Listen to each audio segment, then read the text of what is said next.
There is an infrastructure.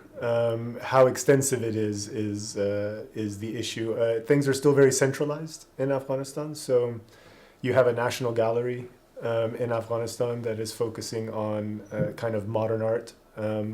Modern art in Afghanistan is still very much considered a kind of realist style of plein air painting that was kind of pioneered in Afghanistan by a couple of artists in particular, Maimanagi and Breshna, back in from the 30s into the 40s. And so you have a lot of their work. You have a national museum in Kabul that is focusing more on the heritage, archaeological heritage, the tangible heritage art. And you have a faculty of fine arts in Kabul University, but in no other university around. Well, and in Herat, there is a faculty of fine arts, but it's quite new, this one. The one in Kabul was opened in 1976, and the one in Herat much more recent, maybe as early as 5-6 years ago. As far as other kind of private galleries, you have many. You have these private galleries also very much show kind of paintings about kind of daily life or scenes from the bazaar in Kabul or in Afghanistan, or landscapes, Afghan landscapes. And then you have some painters, kind of the older painters who have they give private courses to students who want to learn how to paint and draw. Next to that, you have a little bit of the kind of NGO culture of developing arts and working in the contemporary arts. So you have an institution that was started by an Afghan artist called the Center for Contemporary Art of Afghanistan, which he started in 1994. And his name is Omar Zad, and he has kind of been one of the people to really bring notions of contemporary art, kind of conceptual contemporary art, and more abstract approaches to painting and working in sculpture and installations into Afghanistan, which has then been picked up by some other projects and other activities over the years. So it's still very centralized in Kabul, with a little bit happening in Herat, a little bit in the north in Mazar, but overall, nationwide, the infrastructure is still very weak. Yeah. I mean, this is how it needs to be. I always say that one of the problems in Afghanistan is that most people want short-term, high-profile activities. But what Afghanistan needs is long-term, low-profile activities, and so there's a juxtaposition and a contradiction. Curator-wise and kind of museum-wise, there's been less than kind of individual artists coming. But I know that there was just recently there is currently a photography exhibition that was organized in collaboration between the Aga Khan Trust for Culture, which is active in Afghanistan, doing art and culture activities, and the Tate Museum in London, and Sheena Wagstaff, who's the chief curator there, came and facilitated this, and I think it's 4 Afghan photographers, and it's an exhibition of their photography. This is one, and I know that which it's still not sure whether the project is going to happen yet or not, as final approvals I think are pending, and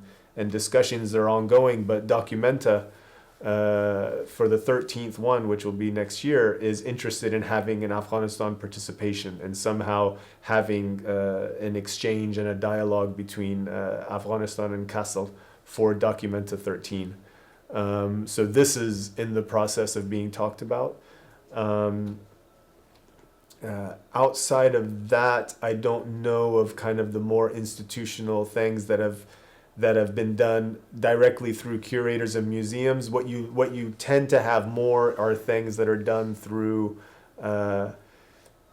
institutions such as embassies or cultural centers that then facilitate things like the Goethe Institute will facilitate something in Afghanistan and in Germany. The French Cultural Center will facilitate something in Afghanistan and outside.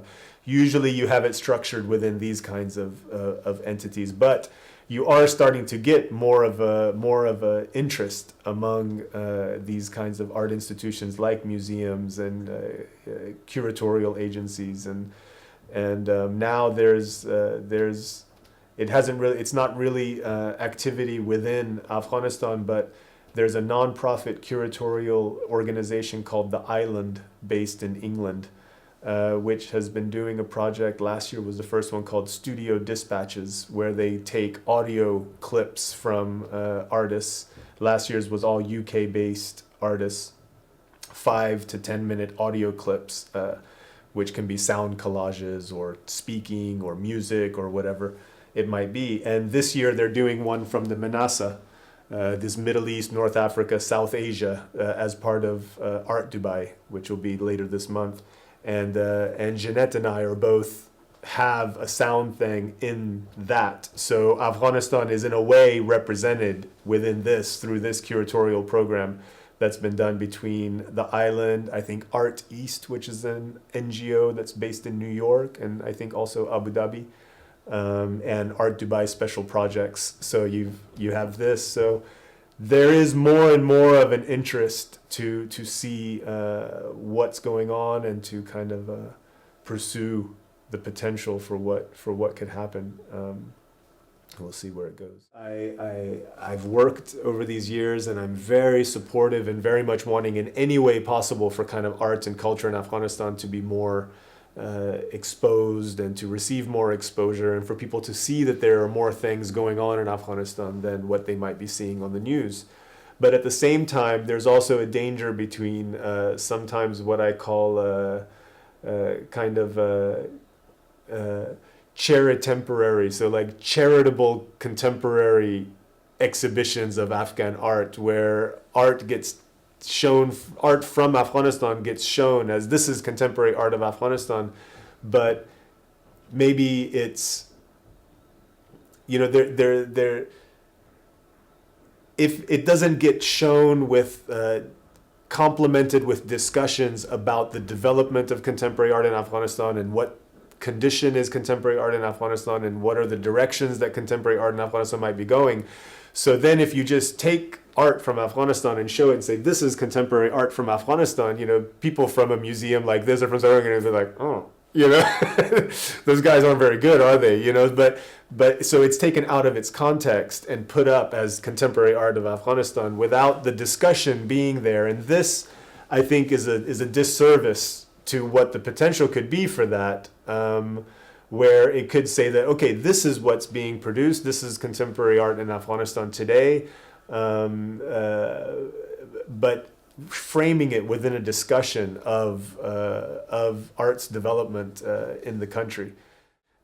Preserving Afghan culture and kind of being a voice of society to show the world what Afghan culture can be, and I think, art can be a lot of things in society. Art can be political. Art can really try to highlight and expose certain issues. Issues of political corruption or these kinds of things. A lot of my work oftentimes has been more politically oriented in terms of kind of addressing these kind of injustices within society. Art can be aesthetic. Art can be something that shows the history of a people and a place. But art can also just be, an individual artist's need to express themselves and their need to try and understand their own position within the world. So in terms of what art can be, or what art is in society, or what it can be in society, or what it can give to society, I think that's definitely up to the individual artist, but it can be transformative in a lot of different ways, either on a personal, subjective level or on a societal level. I mean, it can be propaganda used by a state. It can be someone trying to expose human rights injustices. You know, it can be there was a Burmese monk that was imprisoned, a Buddhist monk who had been drawing in prison and hiding the drawings, and someone was smuggling in, I think, some charcoal for him and some pencils, and they ended up doing an exhibition of his paintings, which showed his own state of, I think he was 6 years imprisoned in Burma for dissent, against the Burmese regime. And he's become a big kind of advocate for human rights, in Burma now. So I think that's part of the beauty of art, is that there's nothing to really define it in terms of what it can be or what its potential is. It's really wide open, and I think that's what makes it so amazing and makes it so accessible and makes it so important, is that flexibility in its own identity in its own kind of place within the world.